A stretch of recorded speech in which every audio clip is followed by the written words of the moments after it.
Until you talk to a few people that have gone in-house, I'm one of those people, you get the feeling that it's an impossible move to make, that there's some sort of magic to it.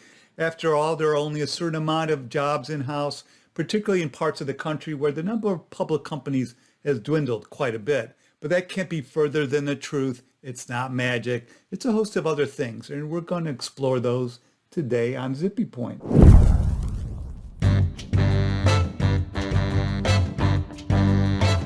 I'm Brock Romanek, and I'm a big fan of yous. So when it comes to landing that in-house job, it often feels like a crapshoot.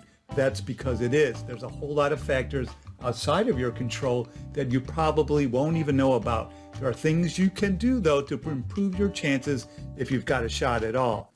The 5 biggest myths are: 1, the most qualified people get hired.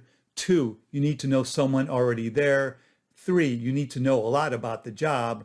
4, they'll interview a lot of candidates. 5, luck isn't involved. 1, the most qualified people get hired. When it comes to going in-house, the right person is almost always more important than the right experience. So what does this mean? This means that your vibe, your personality is the right fit for that particular legal department, for that particular legal department's culture.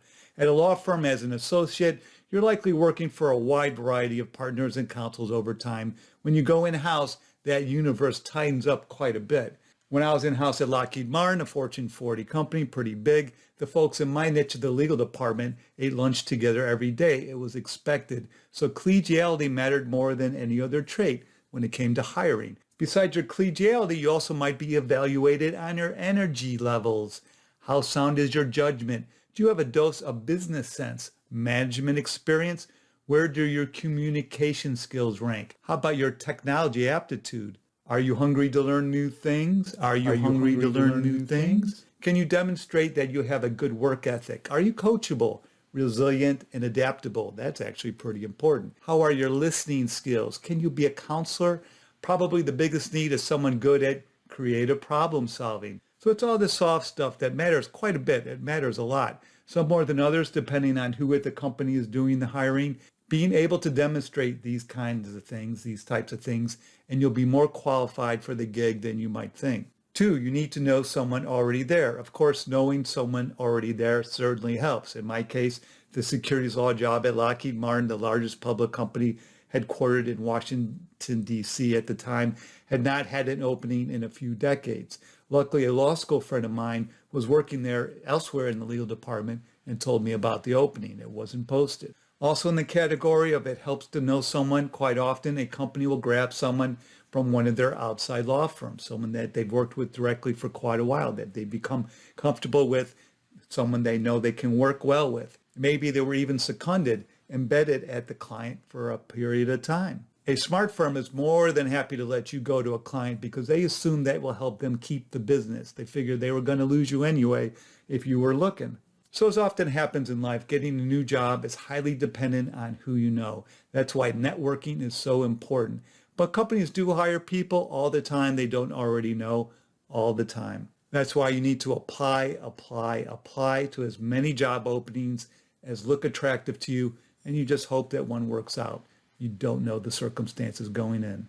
3, you need to know a lot about the job. This might sound crazy, but I've seen a whole lot of new people come into the corporate governance field, the securities law field, with 0 experience, not a securities law job, not a corporate governance job on their resume.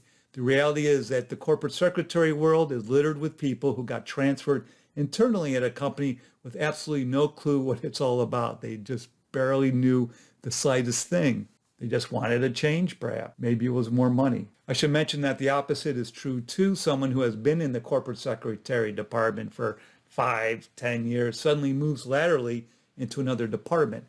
It's something different entirely. For a change of pace, for something maybe considered more exciting, or again, maybe that's more lucrative. But let's say you want the job from the outside world. Maybe you're in a law firm and you're ready to go in-house. Even having a small amount of knowledge might fill the bill, particularly if it's not a big company. At a smaller company, they're probably looking for a jack-of-all-trades type of lawyer. In fact, your expertise in a single area might actually ding you. Encyclopedic knowledge of your area of the law can scare someone off, can scare them off. They're not looking to hire someone with an ego. They know that legal knowledge is fungible. In-house lawyers can outsource the projects for which they have no prior expertise. They need the skill set that enables them to manage their outside lawyers if they have the budget to send the work out. If a company has a small legal department, they will be looking for someone who can handle perhaps 5, 6 areas of the law: labor law, intellectual property, contracts for sure. Probably also someone who can handle tasks that are more business related than legal. Sure, you can outsource some of this stuff to a law firm, but the candidate that appeals to these smaller companies often is someone accustomed to figuring stuff out on their own, someone who can be nimble, someone who can pretend. We all are pretenders at the end of the day. When I went to Lockheed Martin, I struggled at first because I was a securities lawyer through and through. And even though I primarily handled all their securities law matters, that was only 10% of the job. And this was a Fortune 40 company that had quite a lot of securities law matters. Can you imagine a high growth company that's a fraction of Lockheed Martin's size? Many smaller public companies have only 1 or 2 in-house lawyers, maybe 0. Quite a few of these outsource all of their securities law duties. So you probably have a leg up if you're 4 to 8 years out of law school, but don't be discouraged if you fall on either side of that. Anything is possible. 4, they'll interview a whole lot of candidates. When I went to Lockheed Martin, I'm pretty sure I was the only one that got an interview. After talking to a number of people that went in-house, I found that this actually wasn't that uncommon. And this makes sense. If they find someone that fits, they find someone that fits. Someone they're looking for. Why keep wasting time interviewing other candidates unless they're somehow required to do that by law? 5, luck isn't involved. I'm sure you know that it is. It is. Luck is involved. It's not a myth. Luck is totally involved. The right person at the right time.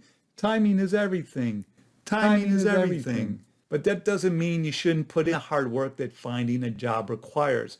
You're going to reach out to your entire network.